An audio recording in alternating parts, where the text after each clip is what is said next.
Well, obviously, I'm completely bewildered, disappointed, dejected for our kids. I almost feel like I'm being punked or something in a weird joke, or I just can't wrap my brain around that we didn't do enough to be in the NCAA tournament. So I'm not going to sit up here and say we just fell a little bit short, because our kids did not fall short. I think it appears that the only metric that we didn't have was a representative of our voice in the room. Based on the teams that got in and similar resumes that got in, our kids didn't fall short. They deserved to be in. In fact, they didn't deserve to be the last four in. They deserved to be safely in. And it's disappointing. I'm dejected for them. There wasn't a dry eye in the house when I talked to them. It's a shame that we win 28 of our last 33 games. We win our league over a 2 seed. And we don't get a bid. I can't wrap my brain around it. I mean, for us to apparently be judged on 2 days when the season goes 3 months, baffling to me. If I get reprimanded for any of these comments, for falling on the sword for our players, then that's so be it. I feel like, honestly, the committee should send an apology to our program and our school. That's how I feel. And if you're asking me to be a little bit more professional in my statements, then I'm not going to be professional in my statements today for our players. Our players deserve better. They earned it. They earned the right to be in the tournament through their play over the last 2.5 months. And I'm bewildered. Coach, how would you describe the level of disappointment with your players? Like, we can tell you're emotional, but this had to be really tough, given everything you just said about the way you finished the year, the record, the whole thing. Well, again, I mean, I feel like people that made a decision on whether we should be in or not probably didn't watch a single pitch of our team all season long. They're just looking down at a piece of paper. Again, we went 21-5 in our league, a top 10 RPI conference.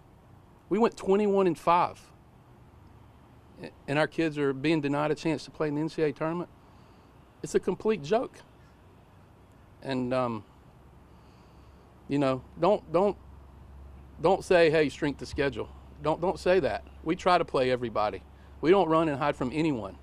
And we'll play anybody, anywhere, anytime. We tried. We begged to play those teams that would give us high RPIs. All we can play is the games that are on our schedule. We played them and won a vast majority of them. Again, our team was evaluated by looking at a piece of paper and strength of schedule comes up, but there's other people with strengths of schedules below ours that were at large that got in because they had a voice in the room, and our team and our players didn't have a voice in the room. And it appears to me that that's the most important metric in regards to our team not getting in. So going forward, how do you change anything, like heading into next season? So, I mean, with everything you've talked about, is there anything you would change? Again, all you try to do is win the games that are on your schedule, compete in your conference. I just heard the committee chair say conference was important. It wasn't important to our team in the evaluation of our team.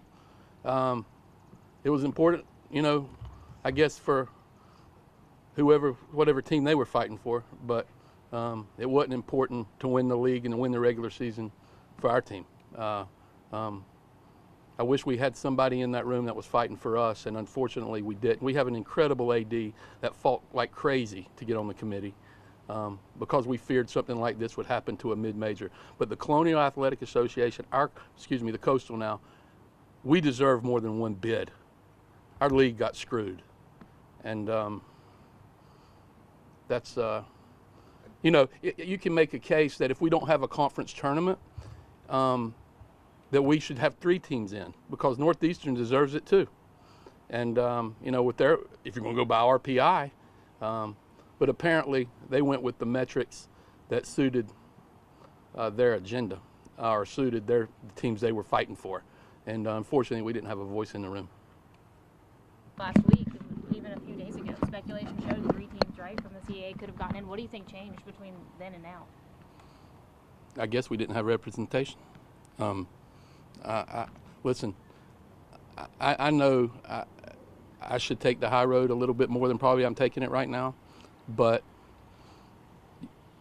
I'll fall on the sword for my players. And they deserve better. This is hard, isn't it, Coach?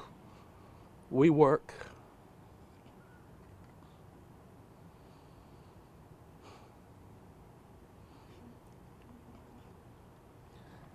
You know, 24 hours a day, 7 days a week. And for have someone in a room that hadn't seen us play to tell us we're not good enough is asinine to me. And again, you know, I was a coach that got fired for going 13-17. I know what a mediocre regular season is that many teams that got in had. And we had a phenomenal regular season, and it was ignored.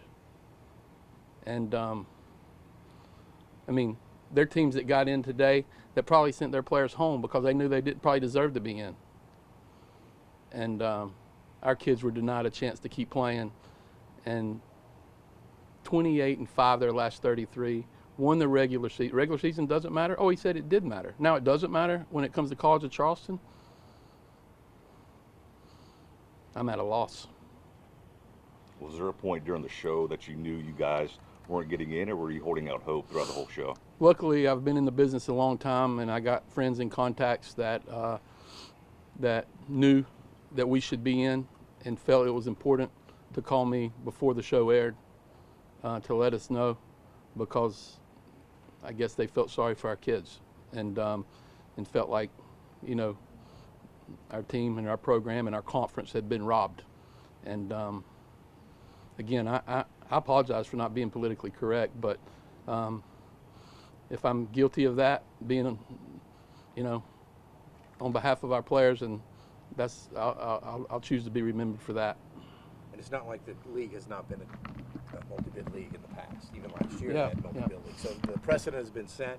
And then a game like Duke on the road, it gets rained out. And that would help. You know, we try to play everybody that we can to give ourselves a high RPI. Right. You know, and, you know, we did play Nebraska 3 times, and the games didn't go our way. But look at what happened in the games, and look at what happened to our team with Cole Mathis' injury right before that series. We try to play Duke. We try to play teams in the state, and it just didn't work out this year to play Coastal and Clemson for whatever reason. And I'll say this, you know, Coach Tanner taught me a valuable lesson, I think, when I was at South Carolina, that the flagship schools should play all the schools in the state of South Carolina to help build the brand of all the programs. And I appreciate Coach Tanner showing me that. I hope our state can get back to that, even though, you know, those games fill up quick and scheduling is hard. So, you know, and that's not being able to play Clemson and Coastal is not the reason why we didn't get in, because we scheduled Power 5 schools, losing the game to Duke to weather out of our control, out of our kids' control. All our kids could do was control what went on behind the white lines, and they had a much better regular season and a much better conference tournament than some of the teams that were rewarded, and that's what's baffling to me.